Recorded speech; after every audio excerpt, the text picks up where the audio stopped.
Hearing that Jesus had silenced the Sadducees, the Pharisees then got together. One of them, an expert in the law, tested him with this question: "Teacher, which is the greatest commandment in the law?" And Jesus replied, "Love the Lord your God with all your heart and with all your soul and with all your mind. This is the first and greatest commandment. And the second is like it. Love your neighbor as yourself. All the law and the prophets hang on these two commandments." Hey, welcome to the post-sermon discussion. We post this again on Thursday or Tuesday, and so maybe you're joining or watching later in the week. But we want to encourage you to text the number on the screen at any point, and you can submit your questions. Even now, we look at questions and try to answer them. And if we don't get to it in this segment, we personally respond to these texts as well. So submit any questions you have, and we're going to have Kevin joining us here, and we're going to discuss the message here. Hey, Kevin. Hey, what's up, guys? Preached up a storm. I mean, your glasses are even fogging. Look. I know, man. Woo! So it's just the temperature in the room. There it is. Just brought it up. Great sermon, great message. Hi, everybody. How we doing? Good morning. I think they're great. You know, they can text in. Text in if you're doing well. Yeah, right? That's good. Yeah. We got some questions, which is great. I'm very excited. Really, really good questions.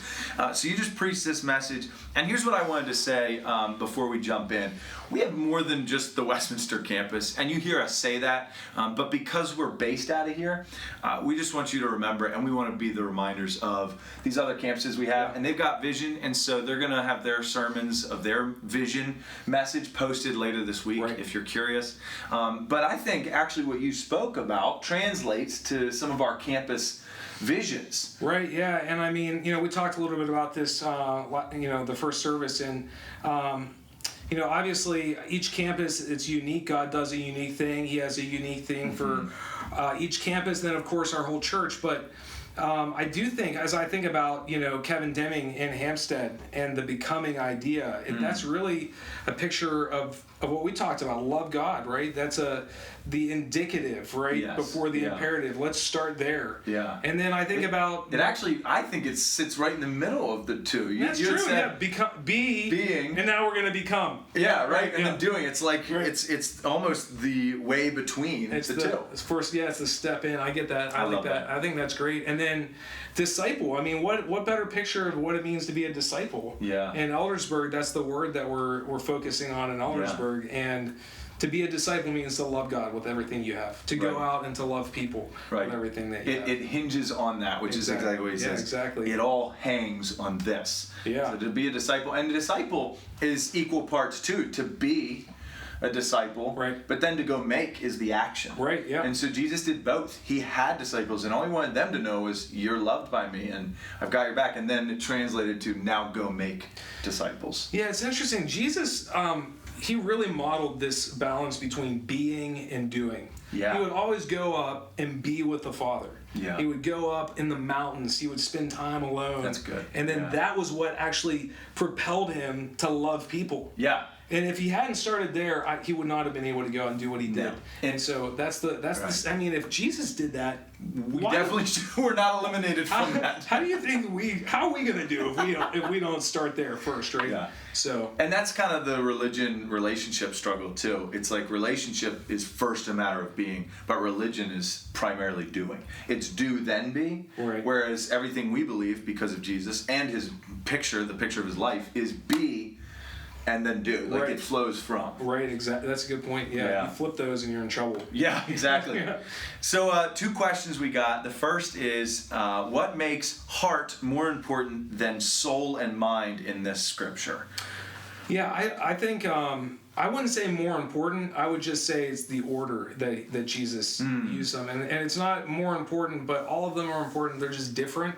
But I think, I think that Jesus started with heart first. The first word he said was heart. Start there, because the rest of it kind of falls into place if you begin there. It starts with God changing our heart. Mm-hmm. We don't have the ability to do that. Yeah. And then our mind is renewed and everything else. And so, I wouldn't say more important. I think all of them are equally important. Maybe more foundational, in a way. Yeah. But that doesn't mean necessarily more important. Yeah. I think that's great. And you would. It's like from the heart flows all things. And if you don't figure out the heart, that moment, of salvation, then soul and mind sometimes don't follow in accordance. So I think the order is something to be said. Yeah, and by the way, you can sit there, and a lot of people have dug into those three things and what do they actually mean. And then in the Gospel of Luke, he adds strength actually into that. So that's like a whole other conversation. And so, certainly it's a process to truly understand what did Jesus mean when he said soul? What does the scripture talk about when it talks about the heart? Yeah. You could do a whole sermon series on each of those. Each one. Yeah. And in fact, when he's referencing Deuteronomy here, right. Deuteronomy says, love the Lord your God with your heart, soul, and strength. Right. It actually doesn't even say mind, right. but I think Jesus always spoke with the future audience in mind. Right. I think he was just wise enough to do that. Right. So long before people knew the power of the mind, he was introducing the idea to us in Scripture, saying, and be mindful of your mind. Right. Which I think is amazing. I think really the key idea, though, is just give everything that you've got to all of it. Everything that you have. If you get that right, I think that's really the heart. That's the heart of the. There it is. Yeah.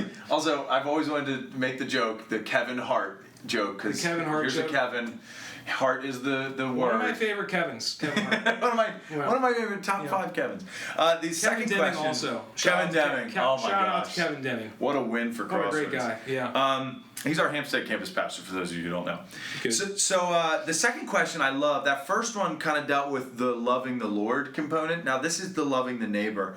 It says, love your neighbor as yourself. And nowadays, the question says, nowadays we hear a lot about self-love. How does the idea of self-love connect with loving God or loving people? And I actually want to just start with a little bit of a divide here, which is sometimes the best lies are only a degree off the truth and not 180.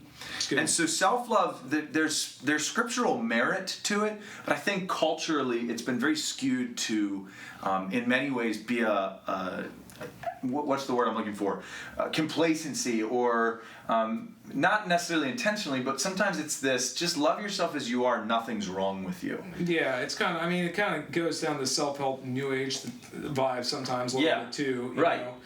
Yeah, it's just kind of warm fuzzies. Yeah. And it's everything revolves around you, and it's about you, and it's your truth, not external. And what Scripture says is, no, it is external, but Scripture does say there's something valuable about you. You talk about the cross at the end. Yeah. Jesus saw something in us valuable enough to die for, even despite our unrighteousness, our sin, our rebellion, our disobedience, our shortcomings and imperfections. He still saw something lovable and redeemable. Yeah.